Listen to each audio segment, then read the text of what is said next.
County judge ordered a man accused of shooting two people outside a nightclub in Peoria to stay in jail until his trial.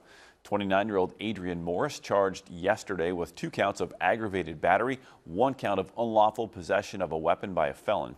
A quarter before 5 a.m. Sunday, police arrived outside of Diesel nightclub in downtown Peoria on reports of a man shot in the chest. Another was also shot but arrived at the hospital in a private car. In court, the prosecutor says police viewed video footage showing Morris next to a car and the 2 victims. They continue to say that it shows Morris shooting in the direction of the victims twice. He claimed self-defense, but the prosecution said the video does not show anyone holding or firing guns. He's expected back in court also October 30th.